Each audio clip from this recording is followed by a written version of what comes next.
Jay. Thanks. I am addicted to Scout and a lot of the online stuff. I was just curious, how much do the coaches look at? I remember watching online talking about Coach Rodriguez's tail plane, where he's departing and where he's visiting. I was wondering how much they look online as to the recruiting stuff as far as where they're flying or Coach Beal. First of all, let's get you into therapy first. Yeah.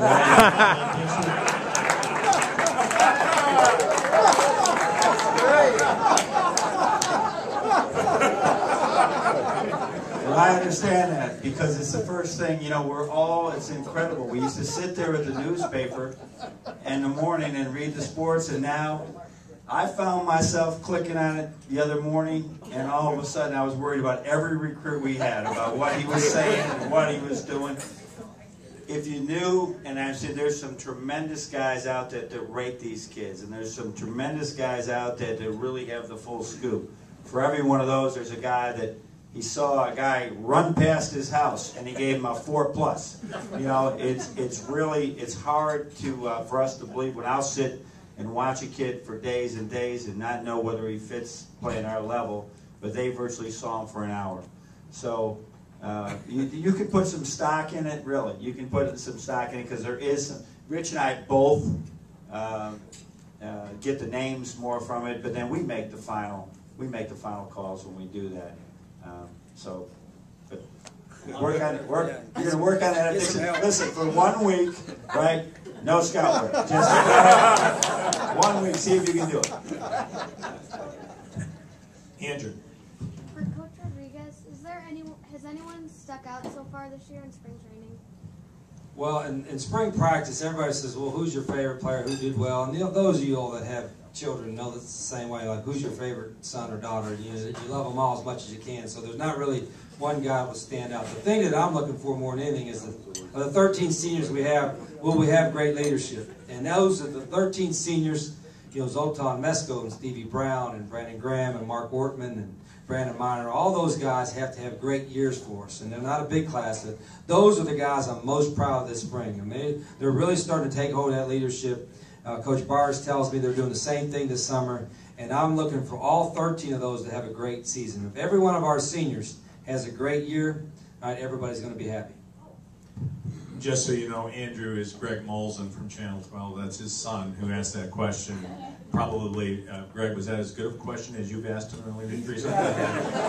Greg, by the way, though, is a University of Michigan graduate. Did work for me. So there you go. Yes.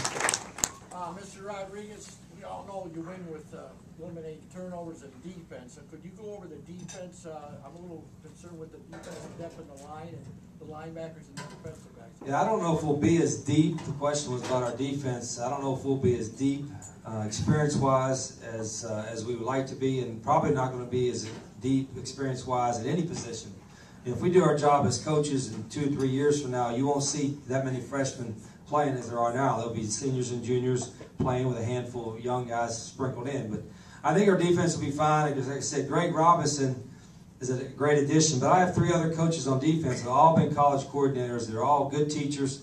They feel very good about what we have. And we just cannot afford a key injury or two, which any coach would tell you. If we keep our top 15, 16 guys healthy defensively, we'll be okay. And turnovers, you're exactly right. You cannot beat yourself. Last year, there are too many times where Michigan beat Michigan. And some were unforced errors, just dropping the ball on the ground. So trust me, we worked pretty hard on that. But if we take care of the football better, we're automatically already a better football team.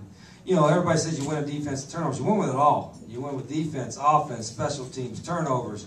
No lost yardage plays, attitude, chemistry. There's a whole lot of factors in determining winning. And as a coach, you try to work on all of them. That's what we're doing.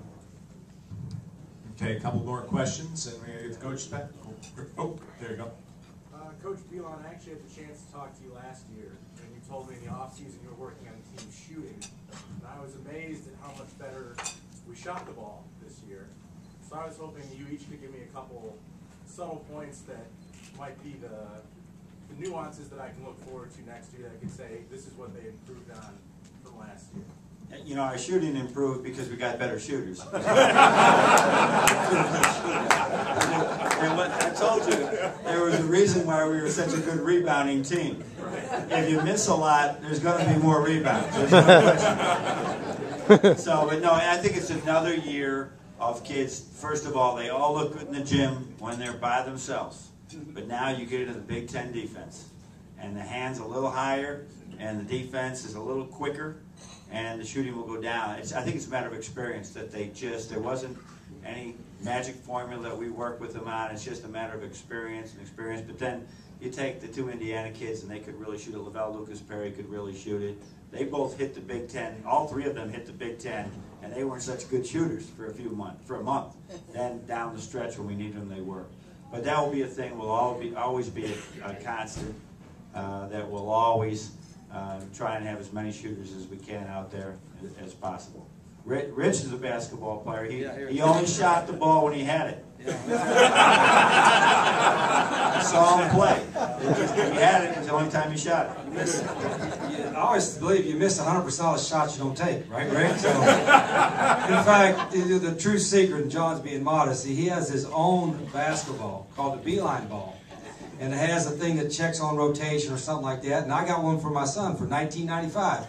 So all you guys get on the John Beeline website for $19.95. You too can have a Beeline ball. But it's I'm just kidding.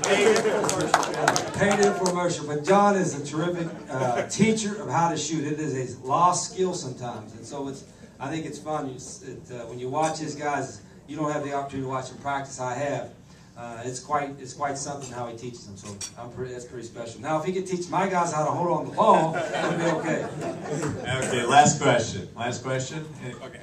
For Coach Rodriguez, you're recruiting some of the best athletes you can get your hands on.